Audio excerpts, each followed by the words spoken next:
The city never truly slept. It only paused, a long, trembling breath between one dream and the next. From the rooftops, the skyline looked like a heartbeat, domes and spires pulsing faintly with the colors of imagination, feeding the silent machinery that kept the world from collapsing into chaos. Every night at midnight, the Archivarii walked. Lira Wane adjusted her cloak against the chill and crossed the slick-tiled roofs with practiced grace. Below her, the streets were ghostly quiet, the gas lamps swaying in the violet mist that rose from the river. She carried a brass satchel at her hip, its weight familiar, its contents faintly alive. Inside were glass jars, 100 of them, each glowing softly with captured light. Dreams. They were gathered from sleeping minds before dawn could dissolve them, distilled by the city's dream collectors, and sent to the great hall for safekeeping. Lira was one of the few trusted to catalog them. She had never questioned the work. It was what kept the world sane, the Archivarii said. Dreams were dangerous, too wild, too unpredictable. Left unchecked, they could blur the line between waking and madness. And yet, some nights, as she walked through the sleeping city, she wondered if the line had ever truly existed. The dreaming hall rose at the heart of the city, a structure so vast it seemed to breathe with the fog. The great dome shimmered with symbols that changed whenever one looked away. Inside, the air smelled faintly of ozone and ink. Shelves of black iron rose higher than the eye could see, each filled with glass files that glowed and pulsed like fireflies in slow motion. Lira hung her cloak and began her shift. Her footsteps echoed softly against marble as she wheeled her cart down the aisle, labeled Section Theta, Collective Dreams, Post-Third Era. The jars whispered faintly as she passed. Sometimes they murmured in languages no one had spoken in centuries. Sometimes they sighed. Lira stopped before the new delivery bin. Dozens of fresh files rested within, trembling faintly as if still alive with motion. Each bore a brass tag with the dreamer's name and time of sleep.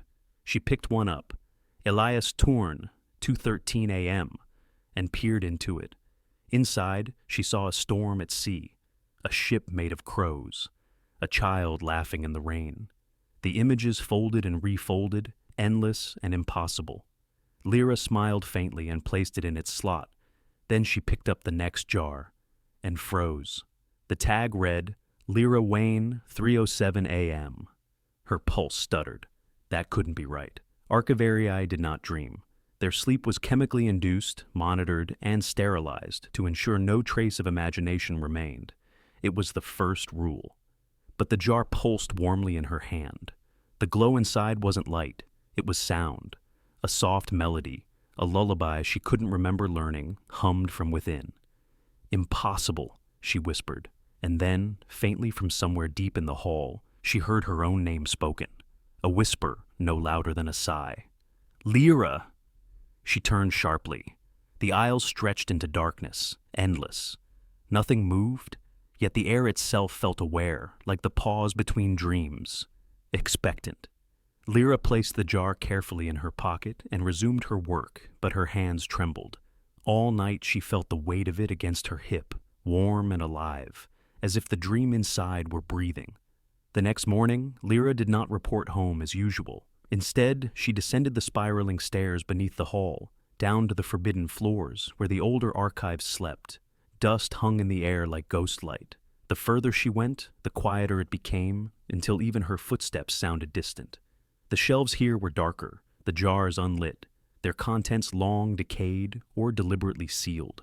At the lowest level, she found a locked gate engraved with a sigil she didn't recognize, a closed eye surrounded by stars.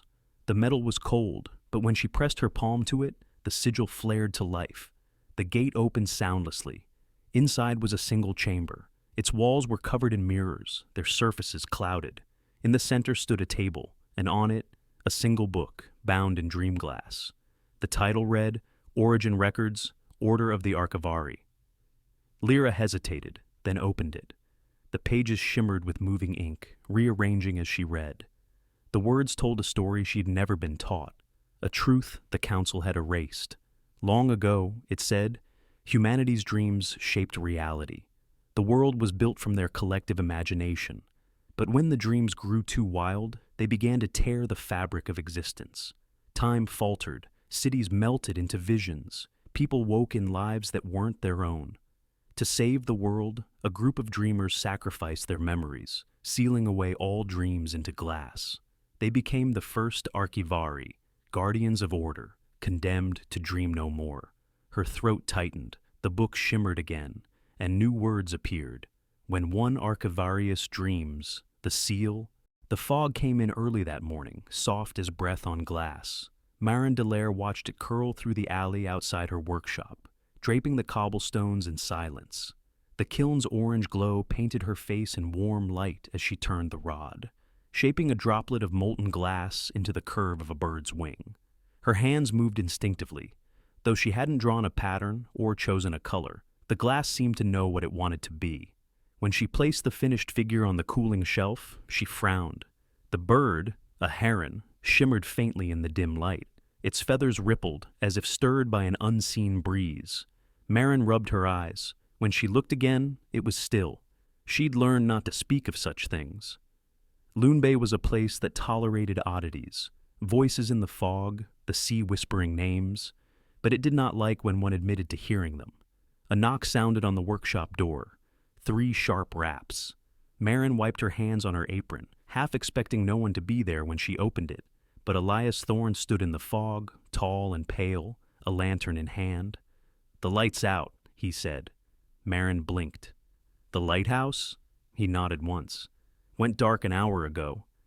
"That's not possible," she murmured. "It's never—" He cut her off with a look, his eyes the color of sea glass. "I need your help." Marin hesitated. She hadn't been to the lighthouse since her grandmother's funeral. The cliffside road still haunted her dreams, wind howling, waves clawing the rocks below. But something in Elias's voice, that strained calm, that quiet desperation, pulled her forward. "I'll come," she said, though her stomach turned as she said it. Elias handed her the lantern. Inside its glass chamber, a small flame fluttered, blue-white, unlike any light she had ever seen. "What kind of flame is this?" she asked. "The kind that remembers," he replied. Then he vanished into the fog. The road to the lighthouse wound along the cliff's edge, where the mist grew so thick it felt alive. Shapes shifted within it, shadows of gulls, or perhaps something older. Marin held the lantern close. Its strange flame hummed softly, the sound vibrating through the handle like a pulse. Halfway up, she noticed shards of glass scattered across the path, clear, curved, glimmering faintly. She bent to pick one up. It was warm. The edge caught the light and, for an instant, reflected not her face but another's, her grandmother, eyes gentle but knowing. Marin gasped and dropped it. The shard dissolved into mist. When she reached the lighthouse, the door stood open. The fog had crept inside, filling the circular stairwell in pale ribbons. Elias was nowhere to be seen, though she could hear his voice above, faint, echoing as if speaking to someone else. At the top, she found him kneeling before the great glass lens. It was shattered. The room smelled of salt and smoke. The lantern's light flickered wildly as Marin stepped closer, her boots crunching on the fragments scattered across the floor. "What happened?" she whispered. Elias didn't look up. "It broke at dawn. No storm, no wind. It just—" He stopped. His hands trembled as he picked up a shard the size of a shell. The glass started whispering. Marin felt a chill. "What did it say?" "That it remembers everything we've forgotten." He finally looked at her then, and she saw the exhaustion in his face, the kind born from sleepless nights and too much solitude. His gaze shifted to the lantern in her hand. "You brought it," he said. "Good. It's the only thing that can fix it." "I don't understand," she said. "It's just a lantern." "No," he said softly. "It's your grandmother's." Marin froze. She looked again at the flame, pale and wavering, just as it had been the night of the storm that took her grandmother out to sea. "That's not possible," she whispered. "The fog doesn't lie," Elias said. "It only returns what was lost." They worked in silence for hours, gathering the shards and laying them out in a spiral on the floor. Each piece was etched with faint images, faces, hands, places, moments of someone's memory. When Marin picked up one shaped like a teardrop, she saw herself as a child, kneeling by the tide pools, her grandmother beside her, saying, "Glass remembers heat, water remembers form." When the pattern was complete, Elias placed the lantern in the center. The flame pulsed brighter, its glow spreading through the shards like veins of light. "Now what?" Marin asked. Elias hesitated. Now, it chooses what to return. The fog outside thickened until it pressed against the windows like breath.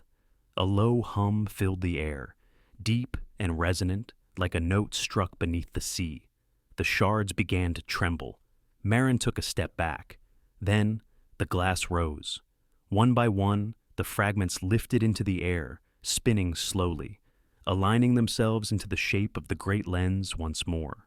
But as they joined, Marin saw that the images within them changed, no longer memories, but visions. She saw the storm from years ago, waves crashing against the lighthouse, her grandmother on the rocks, lantern raised high, and then Marin herself, standing where her grandmother once had been, holding the same flame. The lens fused with a sound like a sigh. The blue-white light spread outward, piercing the fog.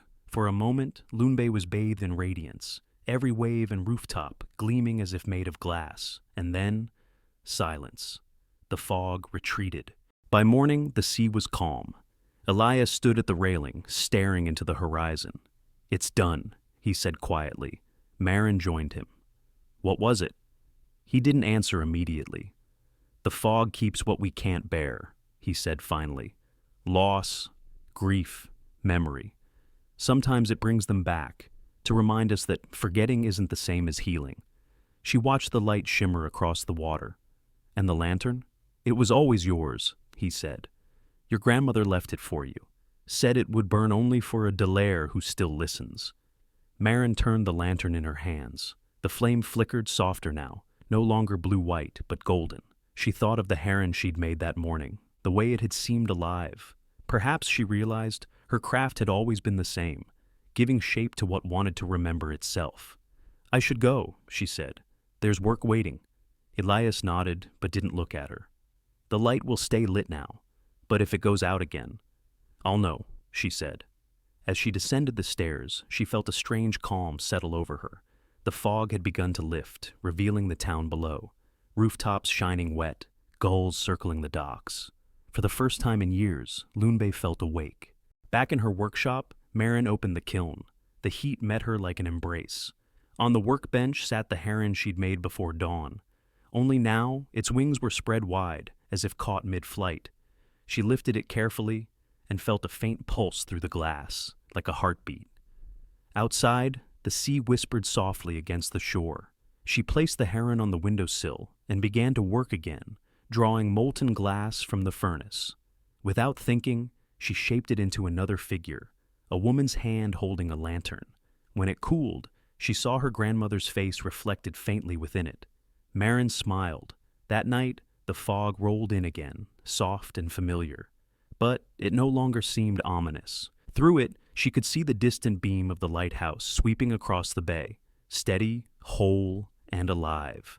She held the lantern Elias had given her, its golden flame steady, and whispered into the quiet, "Thank you for remembering."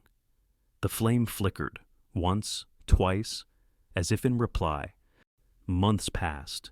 Tourists returned to Lunbei, drawn by the tale of the lighthouse that glowed through even the thickest fog.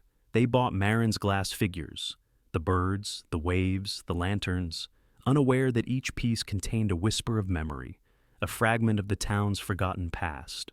Sometimes, on clear nights, Elias would visit the workshop. They would sit in silence, the sea beyond them breathing in and out. He never spoke of that morning again, and neither did she. Some stories, they both understood, were meant to be carried, not told. One evening, as the sun sank behind the horizon, Marin looked up from her work and saw a familiar shape hovering in the fog beyond the window. A heron, its wings made of light. It circled once, then vanished into the mist. She smiled, feeling no sorrow, only peace. The fog would come again, as it always did. But now she knew it did not come to take. It came to return,